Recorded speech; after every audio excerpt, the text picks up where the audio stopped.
جب پیارے آقا صلی اللہ علیہ وسلم نے خود ارشاد فرمایا ہے کہ میرے صحابہ ستاروں کی مانند ہے اور میرے اہل بیت کشتی یعنی ناؤ کی مانند ہے، تو اس طرح کے سوال جو لوگ کرتے ہیں صحابہ کے اختلافات کے حوالے سے، اس معاملے میں بھی کچھ ارشاد فرما دیجیے کہ اس طرح کی سوچ رکھنا یا اس طریقے کے سوالات اپنے ذہن میں پیدا کرنے سے دنیا اور آخرت میں اس کا کتنا نقصان ہوگا اور اللہ تعالیٰ کی ناراضگی کا بھی معاملہ بنے گا۔ صحابہ سے بھی جو محبت ہے تو وہ محبت بھی حضور صلی اللہ علیہ وسلم کی اس نسبت کی وجہ سے اور یہی اہل بیت اطہار سے اس نسبت کی وجہ سے، پھر ان چیزوں کو کیوں ایسا کیا جاتا ہے کہ ایسی بات کریں کہ یعنی ایک طرف اہل بیت کی محبت کرنے والا اگر یہ کہے کہ فقط یہ محبت صحابہ کے بارے میں بغض ڈالنے کی کوشش کرنی ہے، دوسری طرف صحابہ سے محبت کرنے کا کوئی دعویٰ کرے اور کہ اہل بیت کے بارے میں معاذ اللہ سینوں میں بغض ڈالنا ہے، کیا یہ دونوں محبتیں قابل قبول ہوں گی؟ سب سے پہلی چیز تو یہ ہے کہ ہم اہل سنت جو ہیں یہ راہ اعتدال پر رہتے ہیں،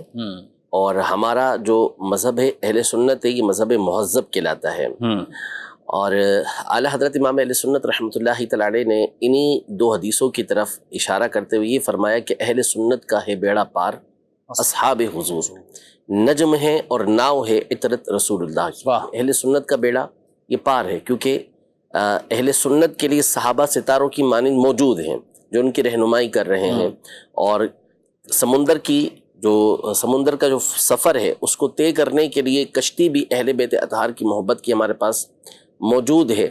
تو یوں ہم یہ بآسانی اس دنیا کی آزمائشوں سے تکلیفوں سے یہ گزرتے ہوئے انشاءاللہ جنت تک پہنچ جائیں گے، کیونکہ ہمارے پاس سفر کا سواری بھی موجود ہے اور وہ اہل بیت اطہار کی محبت کی کشتی ہے، اور وہ آلات بھی موجود ہیں جن کے ذریعے سے ہم راستہ تلاش کرتے ہوئے بآسانی جنت تک پہنچ سکتے ہیں۔ وہ ستارے ہیں نبی پاک صلی اللہ علیہ وسلم کے صحابہ اکرام علیہم رضوان۔ اچھا، یہاں میں تھوڑا سا اب ڈیٹیل سے یہ عرض کرنا چاہوں گا، یہ اہم مسئلہ یہ پوچھا گیا ہے کہ پہلی چیز تو دیکھیں کہ محبت جو مخلوق میں ہے اس میں محبت کا قبلہ، محبت کا مرکز اور محور جو ذات ہے وہ نبی پاک صلی اللہ تعالیٰ علیہ وآلہ وسلم کی ہے۔ یعنی اصل جو محبت ہے وہ تو اللہ پاک سے، اللہ پاک کی محبت ہی کا تقاضا یہ ہے کہ نبی پاک صلی اللہ علیہ وسلم سے محبت کی جائے، اور مخلوق میں جو محبت ہوتی ہے وہ نبی پاک صلی اللہ علیہ وسلم کی ذات گرامی اس کا حقیقی سبب بنتی ہے۔ ترمذی شریف کی حدیث مبارکہ ہے، نبی پاک صلی اللہ علیہ وسلم نے ارشاد فرمایا کہ احب اللہ لما یغذوکم بہ من نعمہ، اللہ سے محبت کرو کہ وہ اپنی نعمتوں کے ذریعے تمہاری پرورش کرتا ہے، وَأَحِبُّونِي لِحُبِّ اللہ، اور اللہ کی محبت کی وجہ سے مجھ سے محبت کرو۔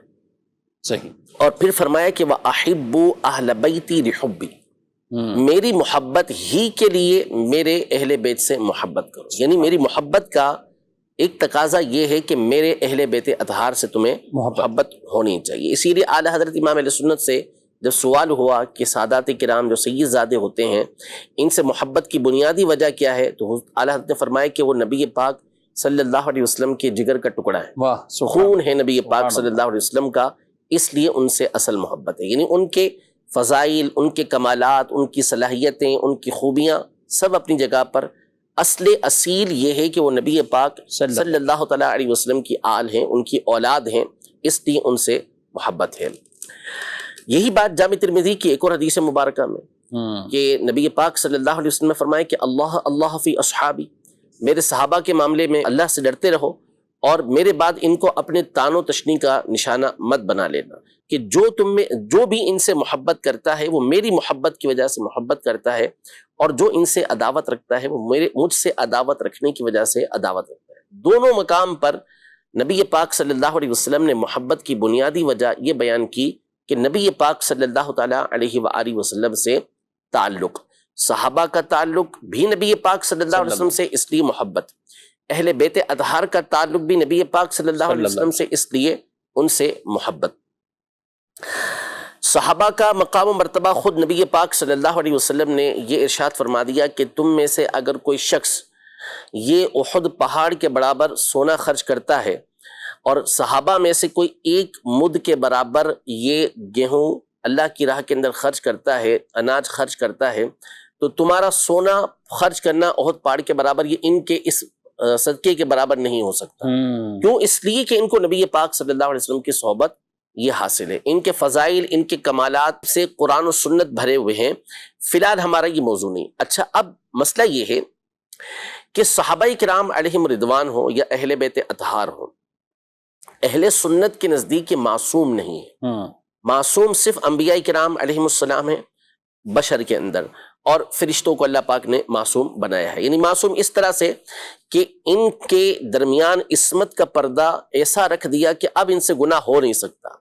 ان کے علاوہ ہر ایک سے گناہ کا صدور یہ ممکن ہے، اگرچہ کہ اللہ پاک محفوظ رکھے اور کسی سے گناہ نہ ہو، کسی سے خطا نہ ہو، ایسا ہو سکتا ہے، لیکن عصمت نہیں ہے. عصمت یہ صرف انبیاء کرام علیہ السلام کا خاصہ ہے، یہ مسلمہ عقیدہ ہے اہل سنت کا. اچھا، اب یہ رہا کہ صحابہ کرام علیہم رضوان میں، جیسا انہوں نے سائل نے کہا کہ وہ اس طرح کے آپس کے معاملات چھیڑتے ہیں بعض لوگ کہ یوں اختلاف ہوا تو یوں اختلاف ہوا. تو پہلی چیز یہ ہے، سب سے پہلی بات یہ ہے کہ جو معاملات ہو چکے، اب اس میں اس وقت دخل دینے کا فائدہ کیا ہے؟ حضرت عمر بن عبدالعزیز رحمۃ اللہ تعالی علیہ سے جب اس حوالے سے پوچھا گیا تو آپ نے ارشاد فرمایا کہ تلک امت قد خلت، کہ یہ وہ لوگ ہیں جو گزر چکے ہیں، انہوں نے جو کیا یہ ان کے لیے ہے، ان کا معاملہ ہے. ٹھیک ہے، یہ جو صحابہ کرام علیہم رضوان یا دیگر کے درمیان آپس کے معاملات ہوئے، اول تو اس میں دخل دینے کی کسی کو حاجت ہی نہیں ہے. جب ہم سے اس بارے میں سوال ہی نہیں ہے تو پھر ہم کیوں اس کے اندر دخل دیں؟ نمبر ایک بات یہ. نمبر دو یہ کہ ان صحابہ کرام علیہم رضوان سے اگر اس طرح کے جو معاملات ہوئے ہیں، آپس کے جو جھگڑے اس طرح کے ہوئے، تو وہ کسی دنیاوی طلب میں نہیں ہوئے تھے. ان تمام کے نزدیک اصل یہ تھا کہ یہ اپنے آپ کو حق پر سمجھتے تھے کہ ہم ہی حق کا بول بالا کرنے والے ہیں، حق کو طلب کرنے والے ہم ہی ہیں. دونوں طرفہ یہی معاملہ تھا، اگرچہ کہ ہمارا یہ عقیدہ اور نظریہ ہے اہل سنت کا کہ سیدنا علی پاک رضی اللہ تعالی عنہ یہ اپنے ان تمام معاملات میں حق پر تھے، اور آپ کے جو مقابل سیدہ عائشہ، سیدنا زبیر رضی اللہ تعالی عنہ، سیدنا طلحہ بن عبید اللہ رضی اللہ تعالی عنہ، یا سیدنا معاویہ رضی اللہ تعالی عنہ، یہ حضرات آئے تو ہم یہ کہتے ہیں کہ یہ لوگ اجتہادی خطا پر تھے. یعنی ایسا نہیں تھا کہ یہ دنیاوی طلب کی وجہ سے مولا کائنات رضی اللہ تعالی عنہ کے مقابل آئے ہوں، بلکہ ان کے پیش نظر بھی آخرت تھی. وہ اپنے آپ کو اس معاملے کے اندر حضرت عثمان غنی رضی اللہ تعالی عنہ کے کا جو خون ہوا تھا، جو آپ کو شہید کیا گیا تھا، اس کے مطالبے میں اپنے آپ کو حق پر سمجھتے تھے کہ ہم حق پر ہیں کہ اس کا مطالبہ کر رہے ہیں. لیکن جو صحیح اور درست رائے تھی، ثواب پر جس رائے کو کہتے ہیں، وہ مولا کائنات سیدنا علی پاک رضی اللہ تعالی عنہ کی رائے تھی، اور وہ چاہتے تھے کہ بعد میں یہ تمام معاملات کیے جائیں، پہلے مستحکم ہو جائے خلافت کا معاملہ، پھر اس کے بعد ہم یہ ساری چیزیں کریں گے. ابھی اس کی ایک ڈیٹیل ہے ساری. ٹھیک، ہمارا یہ نظریہ اور عقیدہ ہے. سامنے جو افراد ہیں مولا پاک رضی اللہ تعالی عنہ کے، وہ ہیں کہ جو دنیاوی طلب کی بنیاد پر سامنے نہیں آئے، بلکہ ان کے ساتھ بھی کیا معاملہ تھا کہ یہ آخرت ہی کو چاہتے تھے، دین کی سربلندی یہ چاہتے تھے. تیسری بات یہ کہ یہ معاملات ہو گئے، ٹھیک ہے، اجتہادی خطا بھی واقع ہو گئی. ان تمام پر ڈیٹیل کے ساتھ متقدمین نے باتیں لکھ دی، جوابات بھی دے دیے، سوالات جو اٹھتے تھے وہ سارے کے سارے جوابات دے دیے. اچھا، اب کچھ لوگ بالخصوص ہمارے دور کے اندر، ویسے تو یہ فتنے ہر 100 سال کے اندر اٹھتے رہتے ہیں، 100-150 سال کے اندر اس طرح کے فتنے اٹھتے ہیں، لیکن چونکہ ہمارا دور سوشل میڈیا کا ہے اور یہاں پر ہر چیز پھیلتی ہے، آپ کو معلوم ہے، اور شہرت حاصل کرنا ظاہر سی بات ہے کہ جو سیدھی باتیں ہیں، سمپل باتیں ہیں، ان کے ذریعے شہرت حاصل ہوتی نہیں ہے. ایسی باتوں کو چھیڑیں گے تو ہی شہرت حاصل ہوگی. یہ ایک مسئلہ ہے سارا ہمارے یہاں پر. تو اب ان باتوں کو سوشل میڈیا پر لے آئے اور یہ بات کہی کہ جو علماء نے لوگوں سے یہ باتیں چھپا کر رکھی، علماء نے لوگوں سے یہ باتیں چھپا کر رکھی. اب ہم یہ کہتے ہیں کہ چھپا کر تو کسی نے نہیں رکھی، اگر چھپا کر رکھی ہوتی تو پھر آپ کے سامنے بھی نہ آتی. کتابیں تو چھپ رہی تھی نا، کتابیں چھپ تھوڑی رہی تھی. تو اگر ایسا ہوتا تو کتابوں سے نکال دیا جاتا، کتابوں کو چھپا دیا جاتا، کتابوں کے اندر یہ باتیں موجود تھیں.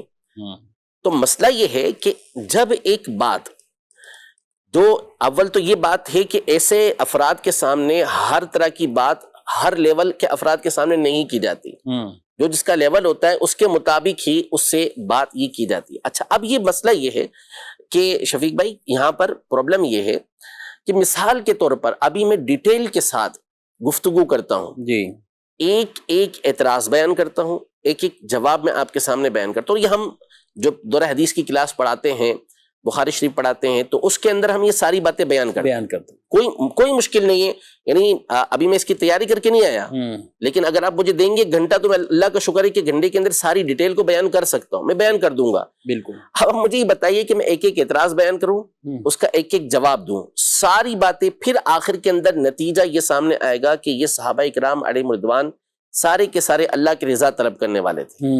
ان کا آپس میں جو معاملہ ہوا وہ دین کی سربلندی کے لیے ہوا، دنیا کے لیے نہیں ہوا. نتیجہ آخر کے اندر یہ آئے گا.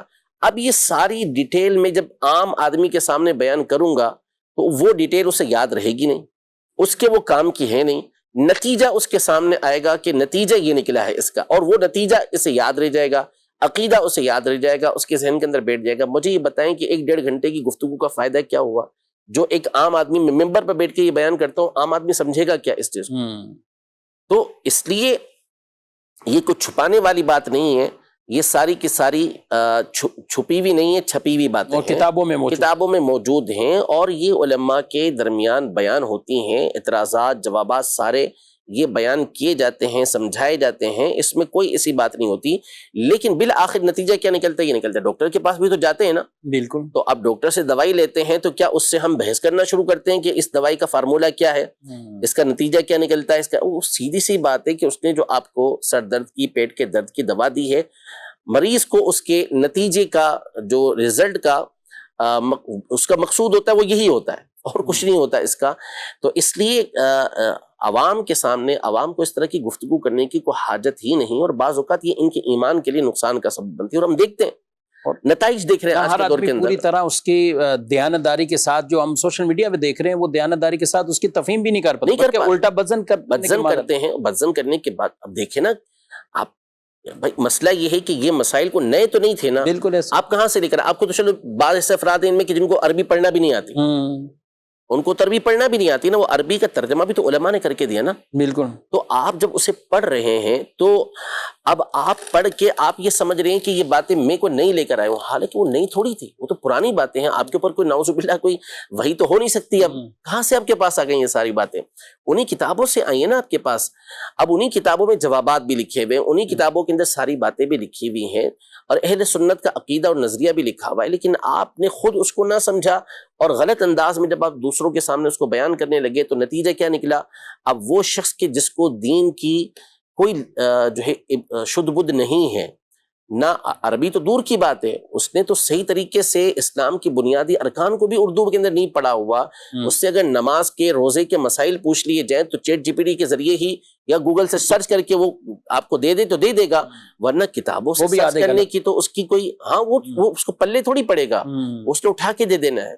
تو جب اس کو ان بنیادی چیزوں کی معلومات نہیں تو آپ نے ایسی دقیق باتوں کے اندر اس کو مبتلا کر کے نقصان کا سبب بنے.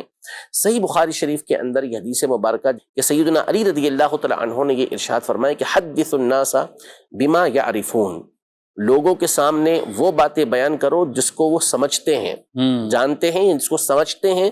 اتحبون ان یکذب اللہ ورسولہ، یا تم یہ پسند کرتے ہو کہ اللہ اور اس کے رسول کو جھٹلا دیا جائے؟ یعنی تم باتیں کچھ کرو، بولو کچھ، کہنا کچھ چاہتے ہو، لیکن ان کی عقلیں اس قابل نہیں ہے، تو نتیجہ کیا نکلے گا کہ وہ اللہ اور اس کے رسول کو جھٹلانا شروع کر دیں گے. تو اس لیے ہمیشہ بات وہ کی جاتی ہے کہ جو لوگوں کو فائدہ دینے والی ہو. ہاں اگر خلاف واقع بات بیان کی جائے، جھوٹ بیان کیا جائے جیسا کہ آپ کر رہے ہیں، بیان کرنے والے اس طرح کی باتیں کر رہے ہیں دھری باتیں بیان کر کے، تو وہ ایک الگ چیز ہو جاتی ہے، وہ نہیں کر سکتے. لیکن جب ایک حقیقی نتیجہ رزلٹ لوگوں کے سامنے وہی بیان کیا جا رہا ہے تو پھر آپ کیسے کہہ سکتے ہیں کہ باتیں چھپائی گئی ہیں؟ کوئی چھپائی نہیں.